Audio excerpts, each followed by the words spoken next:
Karena ketika seseorang berdosa, dia keluar dari perlindungan Allah. Covering Yesus tidak terjadi pembasuhan darah. Dosa itu pelanggaran, dosa itu keluar dari hadirat Allah. Pada waktu dia keluar itu, Tuhan izinkan setan strike.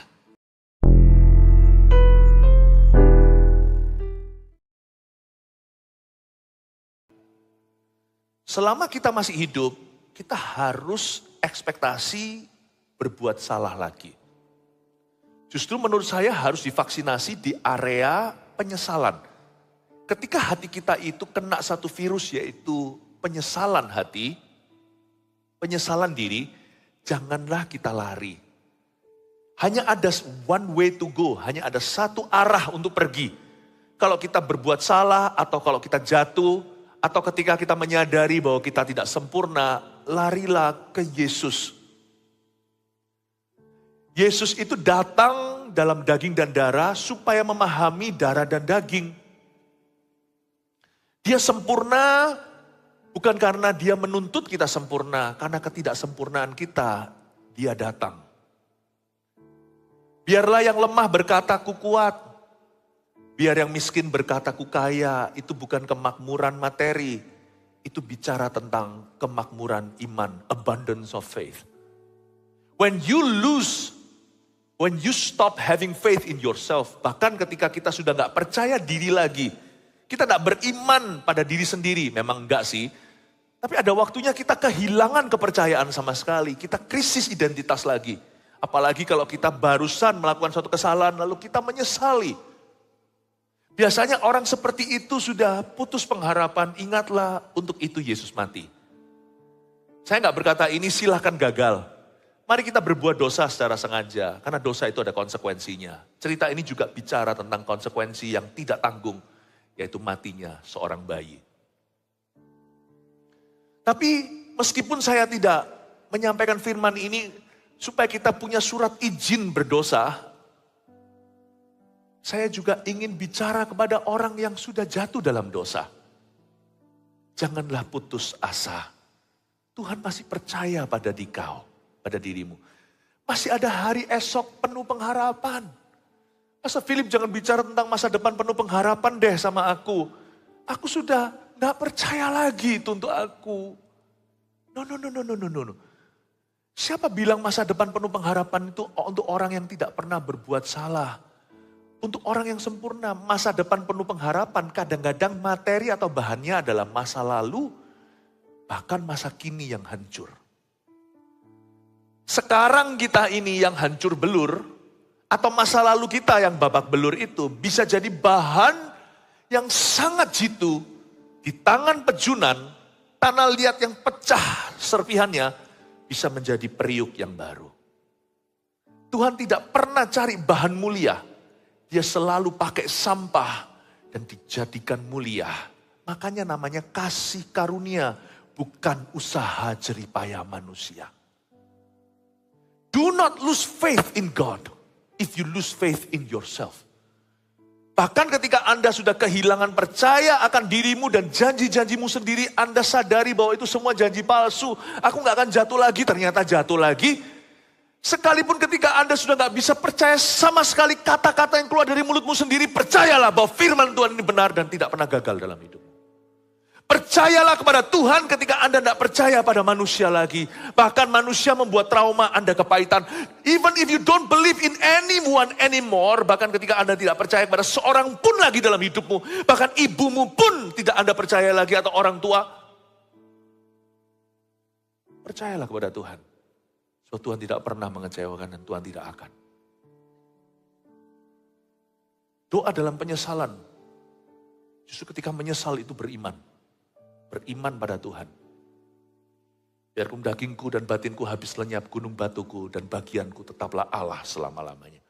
Saya tunjukkan bagaimana kita sepatutnya sembahyang kepada Tuhan Yesus. Waktu kita lagi down hati. Kita belajar dari Daud. Karena Daud ini contoh yang relevan, semua kejadian ini karena ulahnya sendiri. Mari kita lihat ayat 13 sekali lagi. Lalu berkatalah Daud kepada Nathan. Nathan tegur dia soal Batsheba. Dia berzina dan Daud membunuh suami Batsheba yaitu Uria. Ini konspirasi ini. Ini konspirasi. Kalau zaman ini sekarang dia sudah viral kemana-mana. Aku sudah berdosa kepada Tuhan. Jangan lari kalau salah. Sesalah-salah dirimu dan diriku, semerah kirmisi dosamu dan dosaku, hanya ada satu jalan. Tidak ada opsi. Harus kembali ke Yesus. Karena dia satu-satunya pejunan, sisanya setan. Even when you are wrong. Sekalipun nasi sudah jadi bubur. Sekalipun situasi, kondisi, keadaan sudah berabe. Rasanya udah gak mungkin bisa sembuh. Tetap Yesus yang harus kau pegang. Malahan Yesus satu-satunya pegangan. Go to Jesus. Go to church. Read the Bible, baca Alkitab sekalipun rasanya seluruh dagingmu melawan. Berlutut, seret kakimu sendiri. Kalau perlu, pakai kekerasan untuk lututkan. Untuk tekuk lututmu. Menghadap Tuhan sekalipun dagingmu tidak mau. Daud melakukan itu. Ketika ditegur, wah matilah aku. Tapi dia langsung ngaku. Gak usah lari, semakin lari makin sakit soalnya. Orang menyesal itu hanya satu jalan. Yesus. Aku sudah berdosa kepada Tuhan. Dan Nathan berkata kepada Daud, Nathan ini penyambung lidah Allah. Lihat ya, luar biasa hati Tuhan itu, murah hatinya. Tuhan telah menjauhkan dosamu itu, engkau tidak akan mati. Kalau kita lagi lengket hati, misalnya ada sebuah dosa yang kita sadari, dan kita tertuduh, apalagi didakwa setan, sebenarnya yang lama proses pengampunan itu bukan dari Tuhan. Tuhan itu lebih lekas mengampuni daripada engkau cepat mengaku. Tuhan itu lebih cepat menghapuskan dosa-dosamu daripada Anda cepat mengakuinya. Bayangin Daud baru selesai mengucapkan satu kalimat saja belum sempat nangis. Aku sudah berdosa kepada Tuhan tapi dia naikkan panjatkan doanya secara tulus. Langsung Nathan menyambar dan berkata, Tuhan telah menjauhkan dosamu. Allah kita itu lebih cepat daripada yang Anda kira karena sorga itu tidak birokrasi soal pengampunan sebab sudah dibayar lunas dengan darah. Sebenarnya penyesalan itu gak perlu lama-lama sih. Waktu kita nyesel sesuatu itu, lamanya itu kepada tuduhan. Aduh, kata andai ini bahaya. Andai kalau aku tahu ternyata dolar naik. Nah, kalau aku tahu ternyata. Disinilah manusia jadi lama penyesalannya. Yang lengket bukan Tuhan. Lemnya itu di hati Anda. Dari andai-andai tadi itu alias roh penasaran. Andai aku tahu begini kan gak aku jual. Kalau aku tahu pandemi akan terjadi kan aku gak cepat ekspansi bisnis. Sekarang 7 geraiku harus ditutup dan aku merugi. Andai itu yang membuat lama. Kalau Anda baca Tuhan itu cepat mengampuni. Kita yang susah mengampuni diri sendiri, hayo. Sebenarnya orang meninggalkan Tuhan itu bukan karena dia meninggalkan Tuhan. Bukan karena dia mau. Dia meninggalkan Tuhan itu karena dia ingin menghukum dirinya. Sebenarnya terus terang loh ya, kenapa domba Kristus tersesat lagi? Kenapa banyak orang itu tidak mau menerima Tuhan?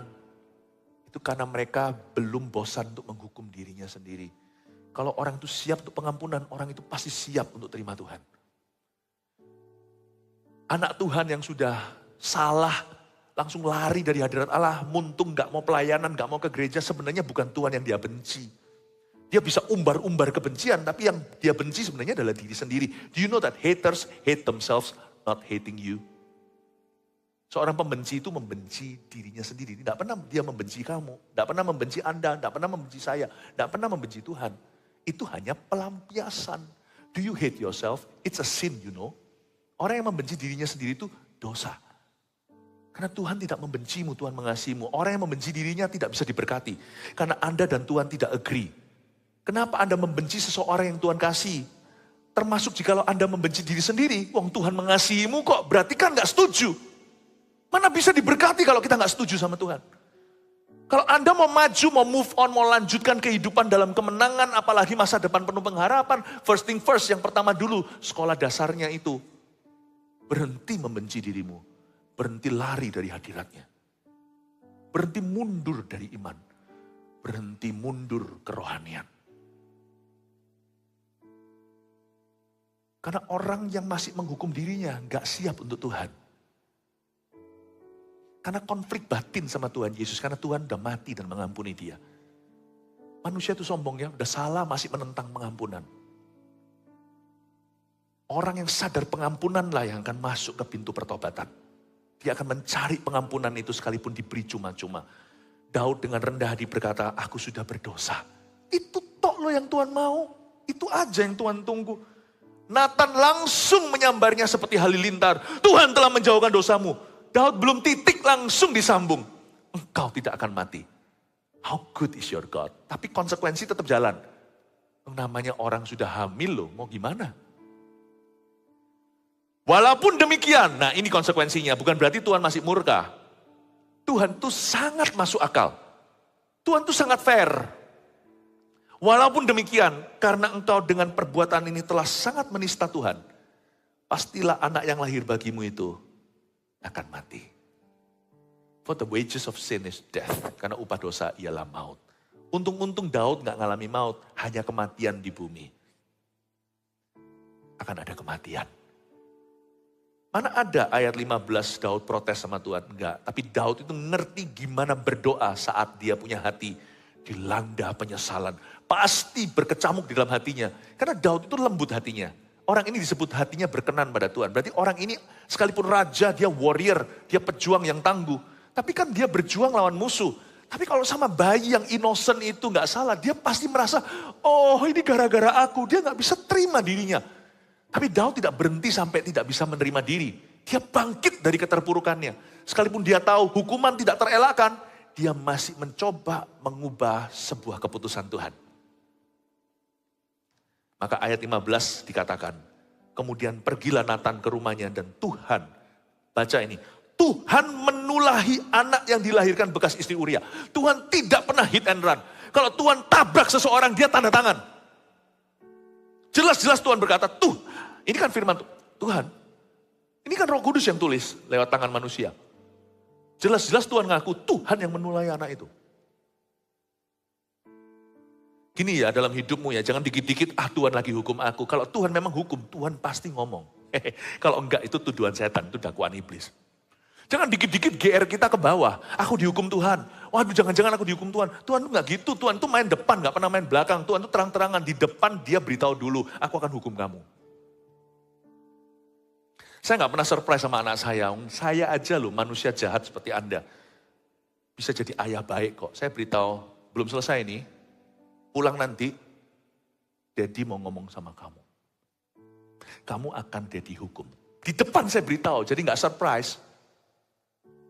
Jadi kalau Tuhan tidak jelas serta-merta, jelas secara jelas terang-terangan berkata, dia akan menghukummu, jangan GR dulu bahwa itu hukuman Allah. Jangan-jangan itu tuduhan iblis. Dan Tuhan menulahi anak yang dilahirkan bekas istri Uria bagi Daud sehingga sakit. Tidak pernah ayat ini berkata Tuhan memberi sakit penyakit. Jangan salah baca loh ya.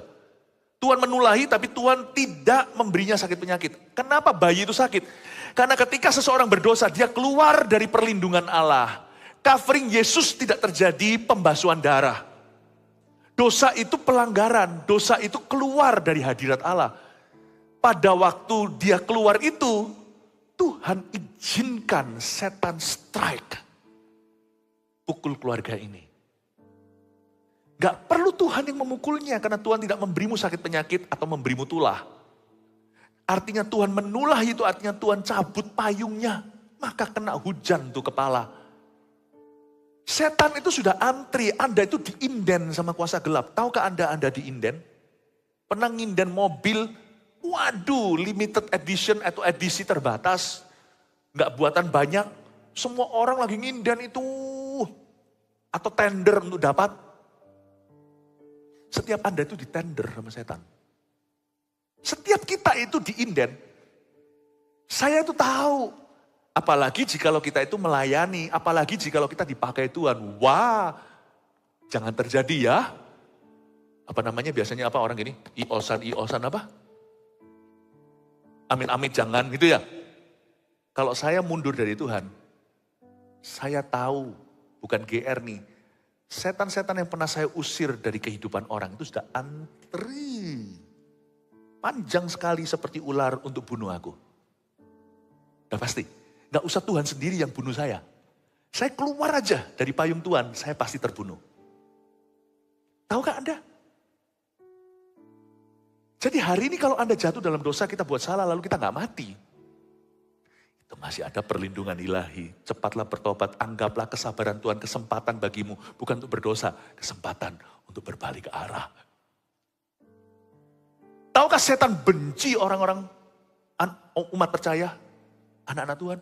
Oh, kalau di level kita yang sudah diselamatkan, kembali lagi murtad. Gak ada lagi korban, kata firman Tuhan.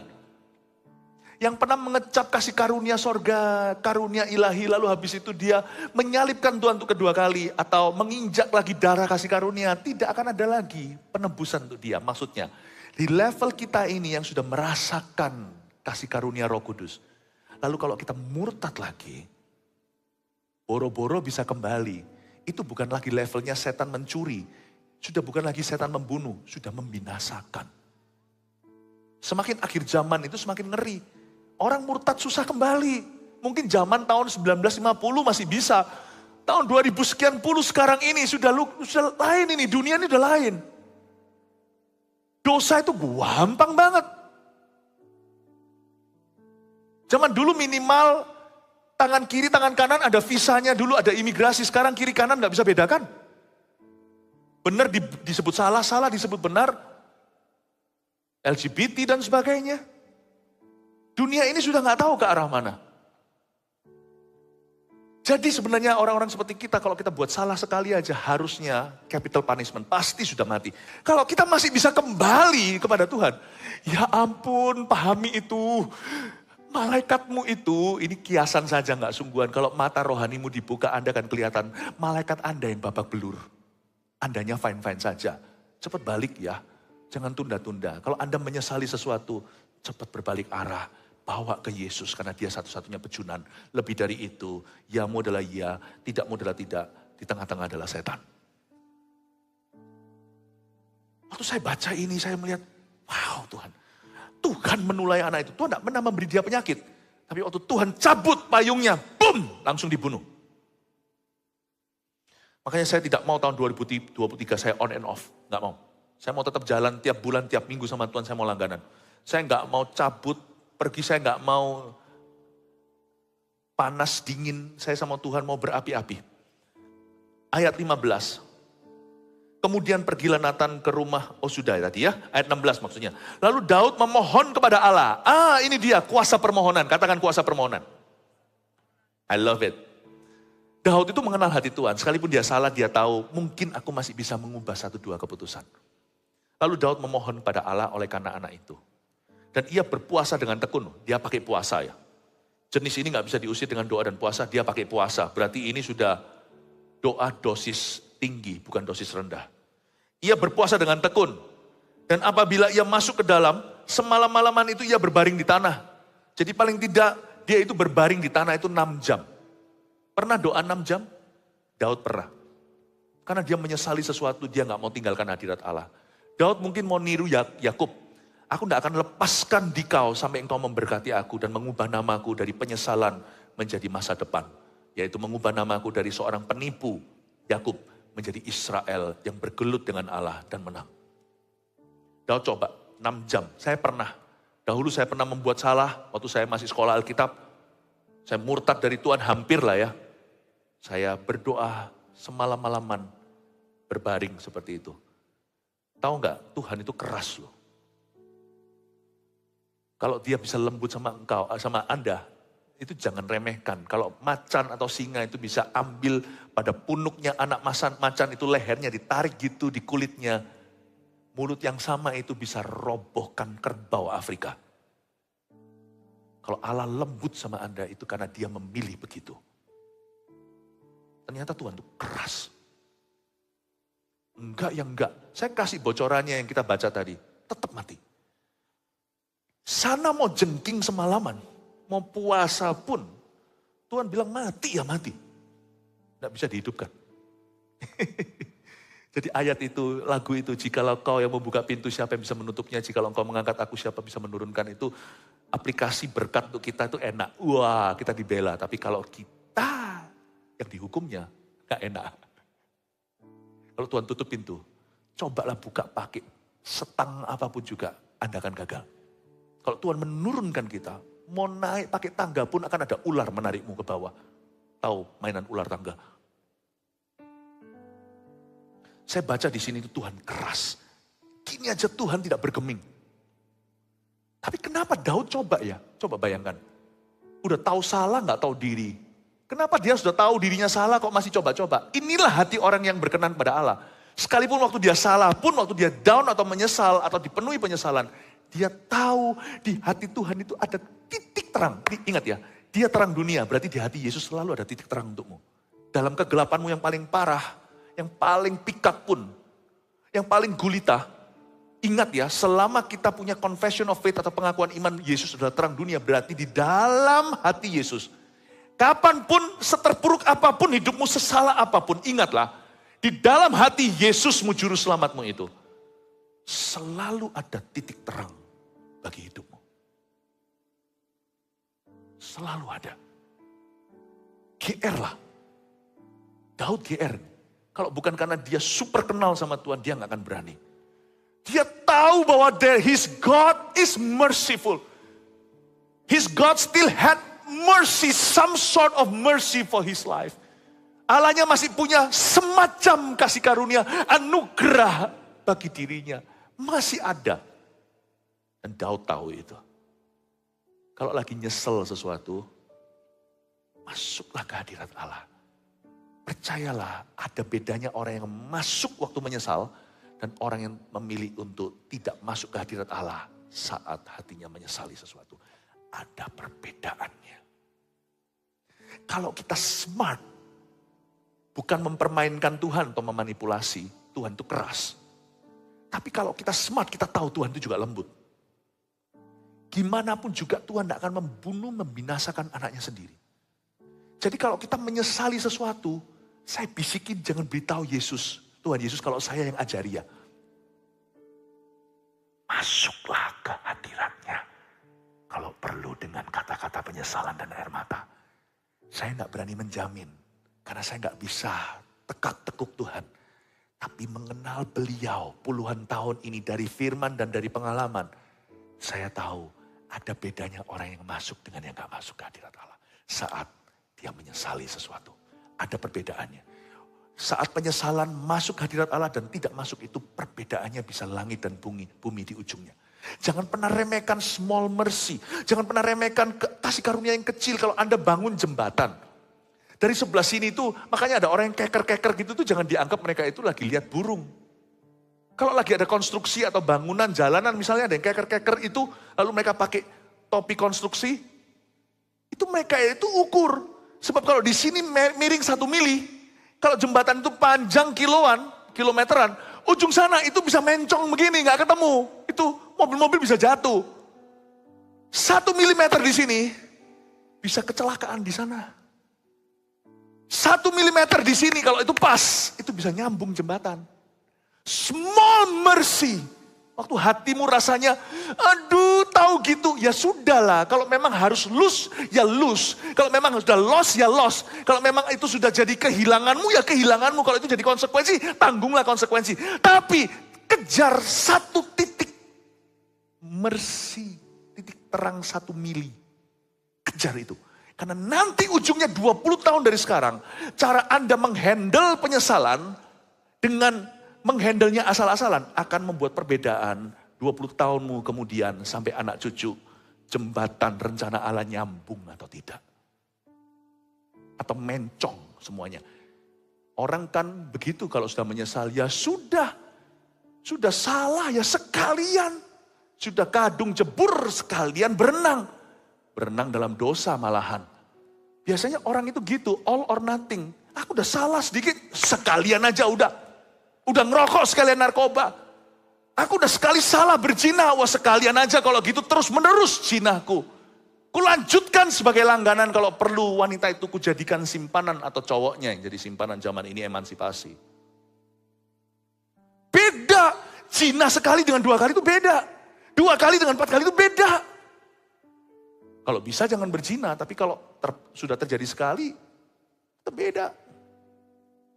Nasi jadi bubur beda, bubur dibuang ke selokan beda lagi.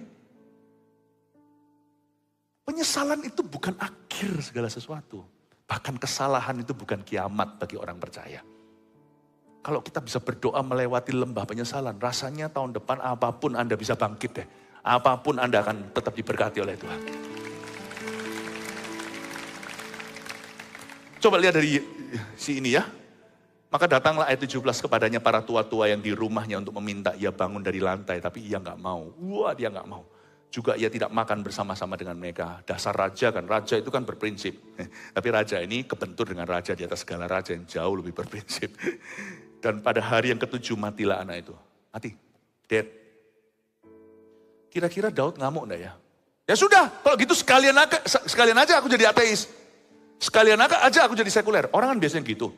Gesekan di gereja, udah mendingan gak usah ke gereja sama sekali. Mendingan udah gak pernah lihat gereja itu dan sebagainya. Orang itu all or nothing, gak mau dibentuk. Daud gak gitu. Pada hari ke-7 matilah anak itu dan pegawai-pegawai Daud takut memberitahukan kepadanya bahwa anak itu sudah mati. Sebab mereka berkata saat anak itu hidup kita bicara sama raja, dia gak hiraukan perkataan kita. Nah sekarang kalau anak itu sudah mati, kita memberitahunya jangan-jangan ia mencelakakan diri. Nah manusia kan gitu. Karena itu yang lumrah. Oh sorry, mereka belum kenal bosnya. Daud itu beda. Mereka sudah lihat dari contoh sekeliling mereka dan mereka sendiri tahu dirinya. Kalau mereka di posisi itu, ya wis sekalian bumi hangus.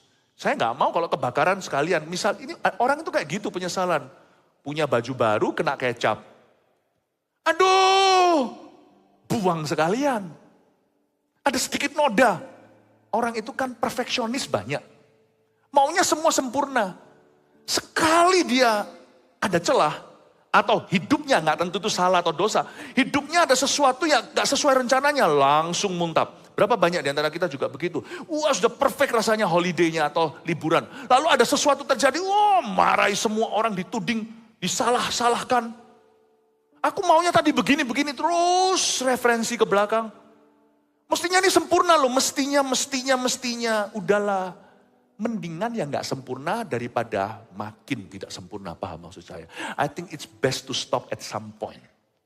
Kalau ada sesuatu itu gak terjadi sesuai dengan rencanamu, atau rencanamu terganggu, misalkan salah satu jatuh sakit, atau misalkan ada salah satu waktu itu mainnya agak terlalu kasar, di liburan masih 2 minggu, terkilir kakinya. Akhirnya harus pakai kursi roda. Saya tahu lu gak enaknya liburan kayak gitu. Kalau dulu sih saya pernah sekali pas lagi liburan sama keluarga saya. Waktu itu kaki saya lagi di musim lagi ada masalah. Sekarang gak pernah ada masalah, puji Tuhan. Lutut saya itu loh. Sehingga saya itu waktu itu diberkati Tuhan untuk bisa pergi ke Jepang liburan. Itu masa-masa anak saya masih agak kecil. Terpaksa saya harus naik. Ini loh. Jadi waktu di Disneyland itu naik skuternya orang cacat itu loh. Tapi pelan. Saya di hati itu menyesal begini. Aduh. Tahu gitu ya. Tahu gitu aku waktu itu main basketnya agak hati-hati gitu. Gak usah terlalu berebut bola atau gak dapat apa-apa.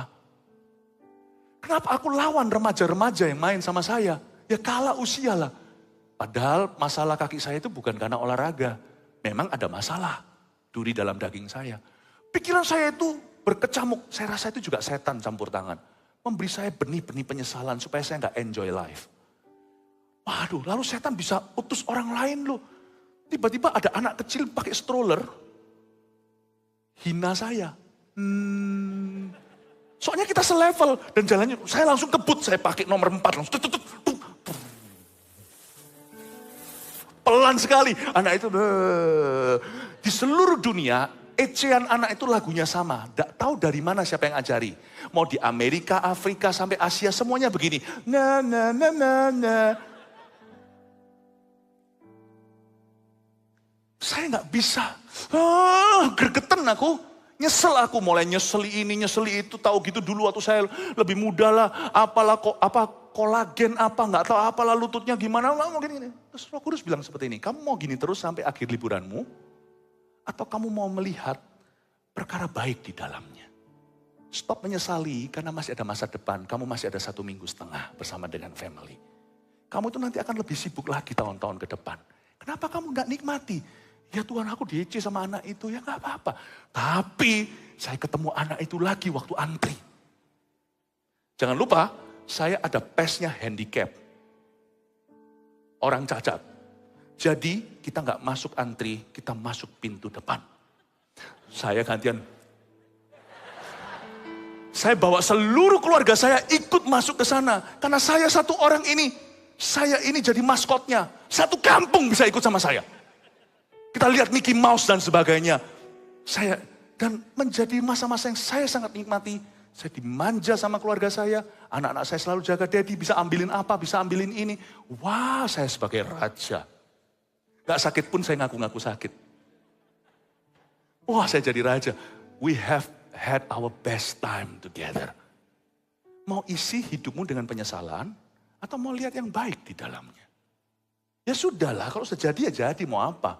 Mau salahin siapa? Kalau memang hidup ini gak sempurna loh.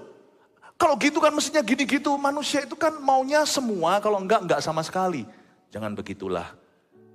Daud pada waktu itu, dia berhenti menyesali. Satu titik Tuhan memberi keputusan akhir, dia terima. Ya sudah, kalau ini memang ditakdirkan Tuhan, ya udah mau apa. Lalu dia bangun. Ayat 19, ketika Daud melihat bahwa pegawai-pegawainya berbisik-bisik, mengertilah ia bahwa anak itu sudah mati. Lalu Daud bertanya kepada pegawainya, sudah matikah anak itu? Dengan kata lain, sudah itulah keputusan akhir Tuhan. Jawab mereka, sudah. Lalu Daud bangun dari lantai. Ia mandi dan berurap. Hah? Mandi dan berurap? Ini bukan berarti orang yang gak tahu diri sudah dosa kok masih menikmati. Enggak loh. Daud itu mengalami konsekuensi dan dia tahu masih ada konsekuensi lagi nanti ke depan yang belum terjadi. Tuhan berkata waktu menegur dia lewat Nathan bahwa nanti pedang tidak akan pernah meninggalkan keluargamu. Ini belum lagi masa nanti anaknya udah besar, Salomo ini. Di zamannya Absalom dan sebagainya terjadi perang saudara. Ingat ya, Daud tahu. Tapi dia tidak mau hidup di masa lalu. Dia percaya sama Tuhan, ya sudah ngampuni, beres sudah, person to person. Konsekuensinya belum beres, dia percayakan Tuhan, Tuhan nanti akan siapkan dia untuk menghadapi. Gak ada kejutan bagi orang yang berserah. Yang ada aku tahu kalau memang itu Tuhan tentukan untuk aku, porsinya ya itu terbaik untuk aku. Bukan nantang Tuhan ya. Kalau aku bisa kembali mesin waktu, kalau ada nih aku gak akan buat salah itu. Tapi kalau sudah terjadi ya mau apa? Nasi udah jadi bubur ya aku doa. Terima kasih Tuhan untuk bubur ini gak mengenyangkan tapi aku makan. Siap, makan buburnya. Daripada dibuang. Nikmati laparmu. Siapa suruh tadi nasinya kelamaan lalu kita tertidur. Nasinya jadi bubur. Gak apa-apa. Daripada gak makan sama sekali. Daripada makan rice cookernya.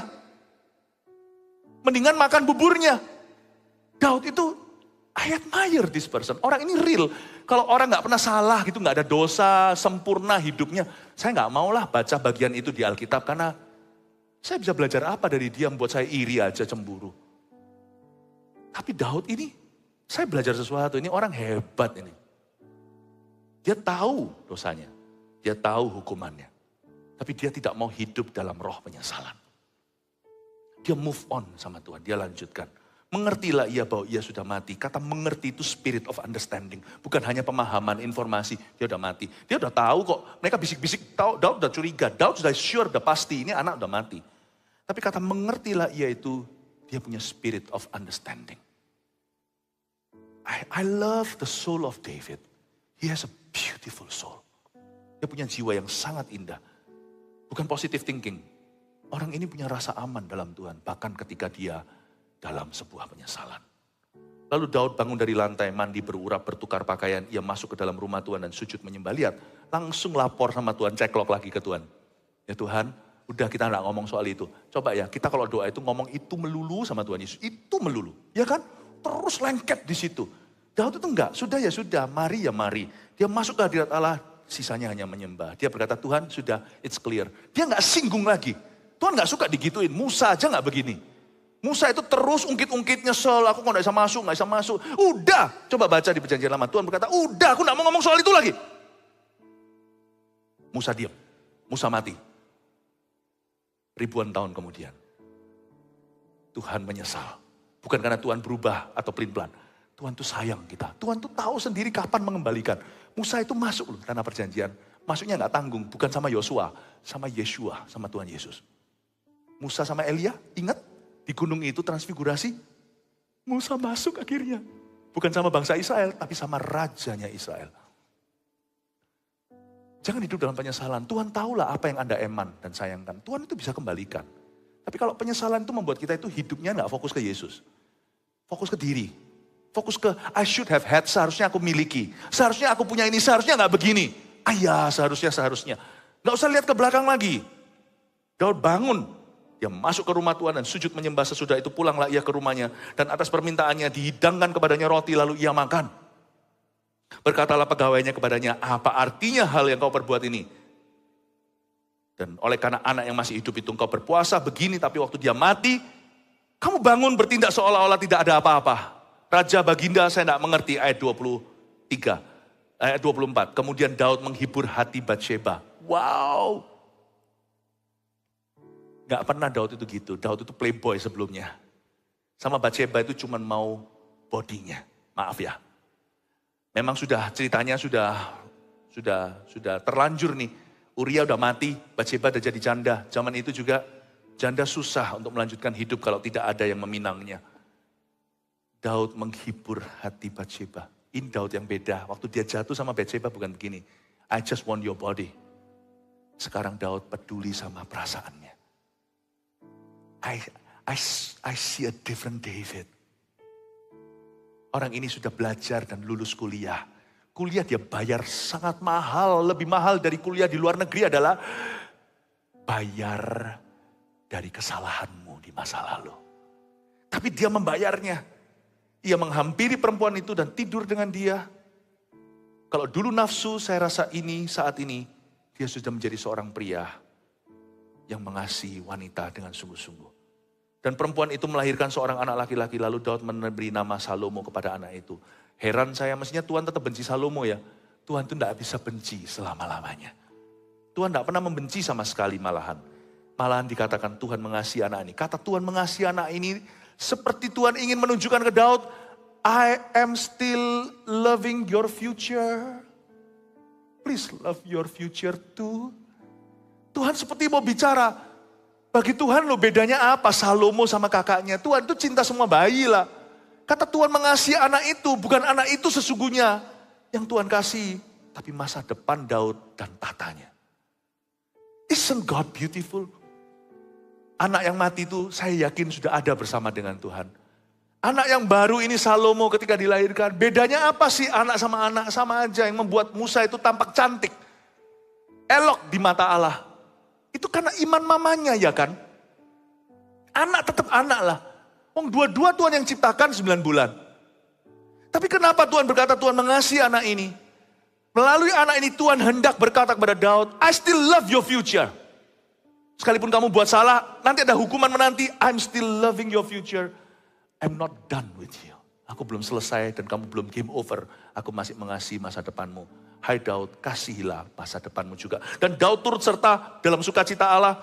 Dan dengan perantara Nabi Nathan, ia menyuruh menamakan anak itu Yedia. Oleh karena Tuhan, tapi Daud namakan Salomo. Seperti seolah-olah masa depannya sama. Karena Salomo adalah masa depan kerajaan Tuhan di perjanjian lama. Dan Salomo, Yedia, yang artinya sebenarnya Salomo adalah masa depan kerajaan Tuhan. Tapi Salomo adalah masa depan kerajaan Daud. Salomo itu punya 2 nama. Salomo dari papanya, Yedia dari Tuhannya. Tuhan dan Daud sama-sama mencintai masa depan Daud yang sudah cacat celah. Tidak harus Anda hidup di masa lalu. Serahkan masa lalu, bahkan masa kinimu yang merupakan kehancuran sekalipun. Sebagai bahan materi Tuhan bangun hall terindah masa depanmu.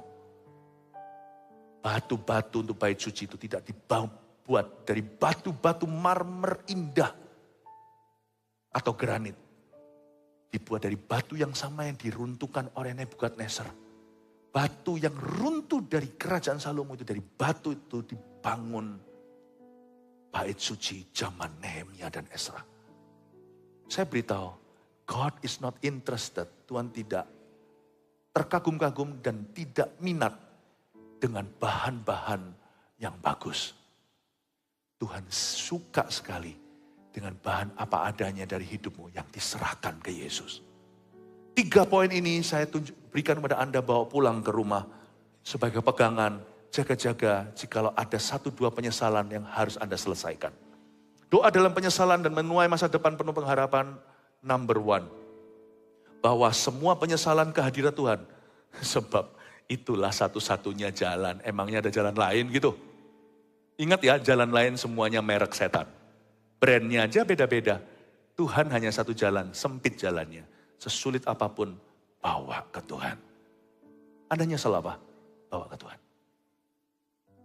Percayalah, ada titik terang. Masih ada rahmat dan berkat. 2, pertahankan yang bisa. Coba, tapi terimalah keputusan Tuhan pada akhirnya. Mengutip kata-kata, gak tahu siapa yang buat, di toko-toko buku Kristen kan ada serenity prayer itu. God gives me the wisdom to change the things I can. But to accept the things I cannot change. Ini bukan quote dari saya. Ini saya lihat di toko buku ya. Tuhan memberikan kepada saya hikmat untuk bisa mengubahkan apa yang bisa saya ubahkan lewat doa. Tapi untuk menerima apa yang saya tidak bisa ubahkan lewat apa-apa. Daud itu berusaha, dia mohon. Tapi gara-gara doanya untuk putranya yang mati itu, kokonya Salomo itu. Doa itu akhirnya ditransfer Tuhan ke adiknya. Tuhan itu bukan menolak doa Daud. Tetap mati karena konsekuensi. Tuhan bawa roh anak itu ke hadiratnya. Anak-anak itu gak salah kan? Tapi doa Daud paketnya itu akhirnya jatuh, ahli warisnya ya Salomo. Semua doa Daud selama semalam-malaman 6 jam berbaring di lantai itu semuanya ditransferkan ke Salomo. Sebenarnya dalam kerajaan Allah tidak ada penolakan doa, yang ada hanyalah doa yang ditransferkan. Karena itu banyak doa, banyak berkat. Kurang doa, kurang berkat. Sedikit doa, sedikit berkat. Saya nggak bicara tentang materi ya, saya bicara soal berkat hati. Banyak doa, banyak kuasa. Doalah, naburlah doa. Meskipun hidupmu lagi terpuruk,